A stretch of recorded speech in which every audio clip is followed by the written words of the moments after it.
نحمده ونصلي على رسوله الكريم أما بعد فأعوذ بالله من الشيطان الرجيم بسم الله الرحمن الرحيم اللهم صل على سيدنا ومولانا محمد وعلى آل سيدنا ومولانا محمد وبارك وسلم وصل عليه نمازت منو مسلمانان ورنو احادیث مبارکو کې د اخر زمانه د خلیفہ راشد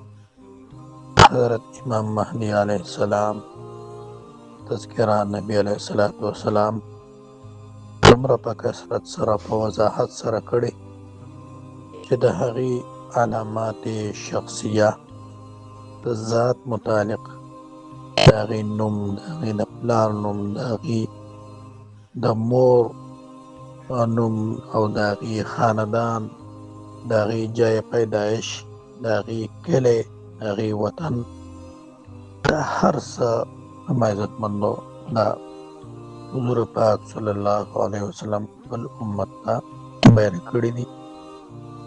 او د دې بیان مقصد هغه هم دا دی چې امت مسلمه د نبی علیه الصلاۃ والسلام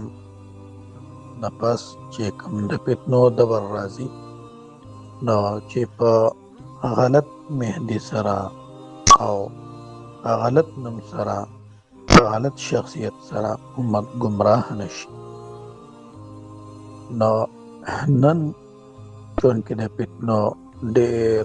زیات کثرت دی او ډېر د فتنو زمانه ده په دې کې شک نشته دی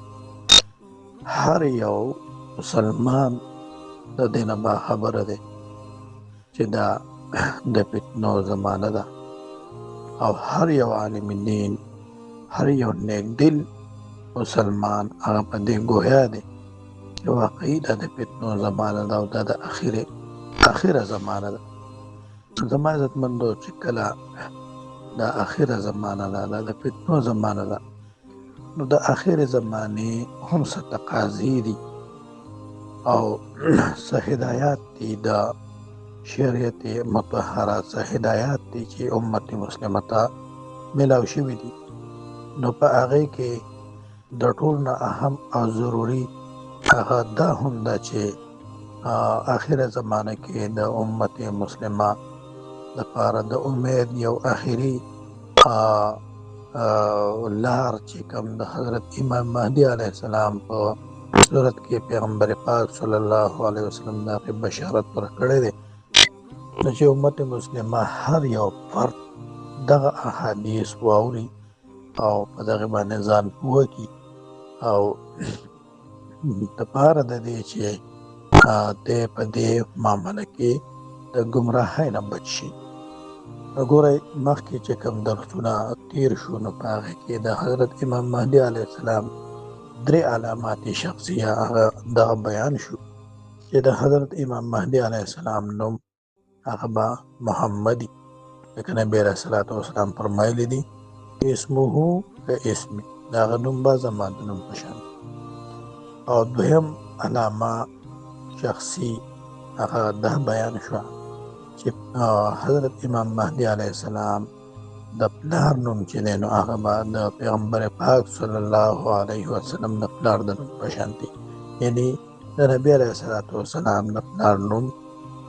عبدالله دی نو د حضرت امام مهدي علیه السلام د پلار نوم هم عبدالله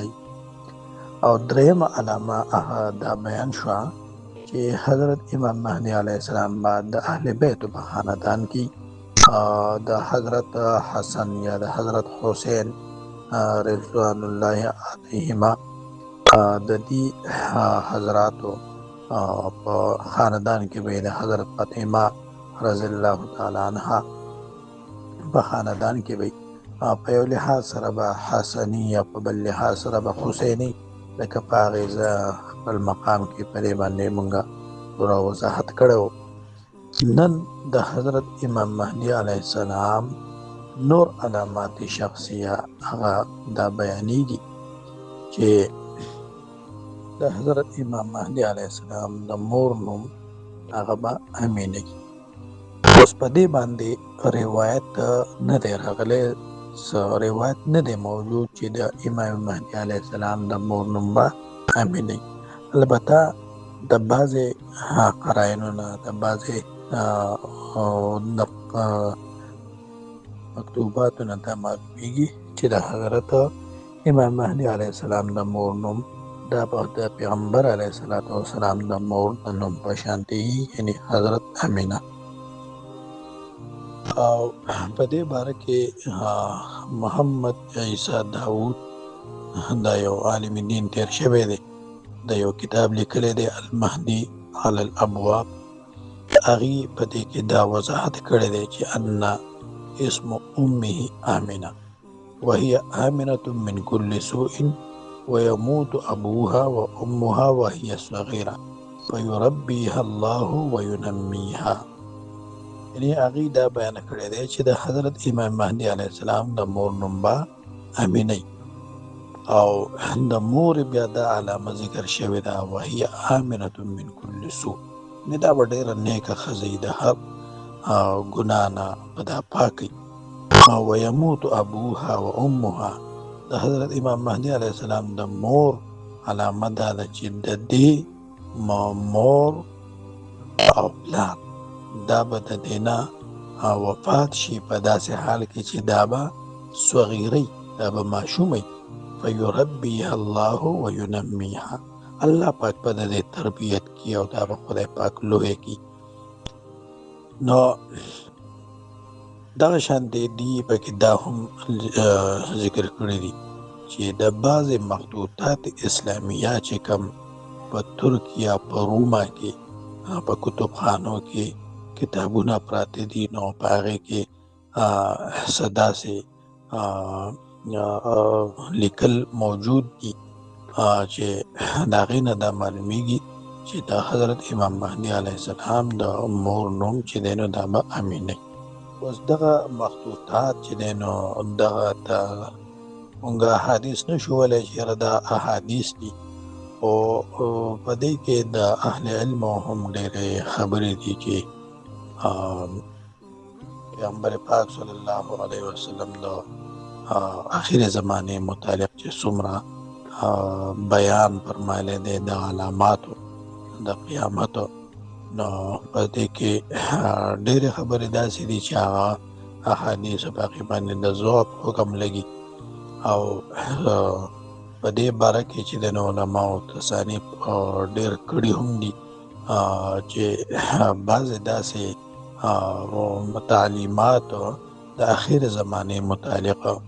لکه د حضرت ابو هریره رضی الله تعالی عنه یو حدیث مبارک کې راځي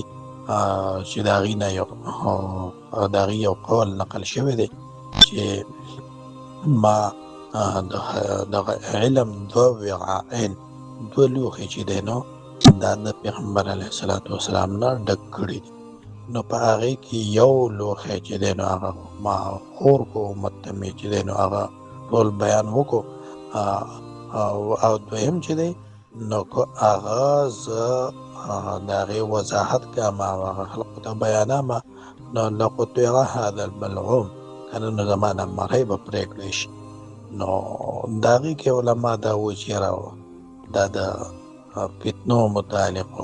که نه د دغې جنګونو متعلق څه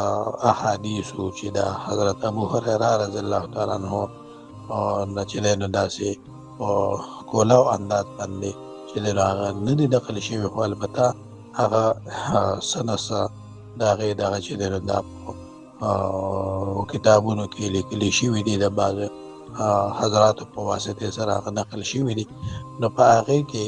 چې دی نو په ترکیه او په روما کې چې کوم کتابخانې دي او په هغې کې اسلامي کتابونه پراته دي، نو په هغې کتابونو کې څه داسې دغه شته دی، اشارات شته دی چې د حضرت امام مهدي علیه السلام د مور نوم چې دی نو دا به امینه. او بل مشهور حدیث دی په دې باره کې د علماء سبعو متعلق چې کوم اوه علما د حضرت امام مهدي علیه السلام تلاش کی، نو په هغې کې د عبدالله ابن مسعود رضی الله تعالی عنه حدیث چې نقل شوی دی، په هغې کې دا علما به حضرت امام مهدي علیه السلام ته څه وایي؟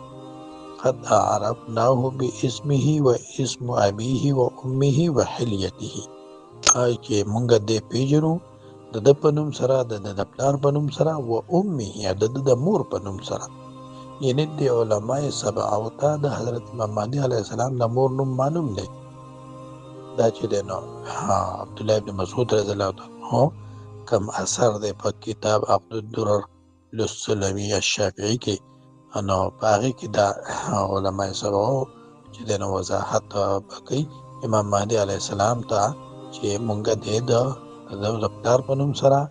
د مور په نوم سره هم پیژنو. نو معلومه دا شوه چې د مور نوم چې دی نو دې ته هم په علاماتو کې اهمیت دی، او په دغې بعضې دلایلو سره دا معلومیږي چې د حضرت امام مهدي علیه السلام د مور نوم چې دی نو دا به امینه. اوس په دې باندې داسې واضحه حدیث نه دی موجودو لکه څرنګه چې د پلار یا د امام مهدي علیه السلام د خپل نوم متعلق واضحه حدیث مبارک دی چې نوم به زما د نوم په شان دی، د پلار نوم به زما د پلار د نوم په شان دی. او حدیث کې دا نشته دی چې د مور نوم به زما د مور په نوم په شان دی. البته د دغې بعضې مخطوطاتو اسلامیو نه دا معلومیږي چې د حضرت امام مهدي علیه السلام د مور نوم دا به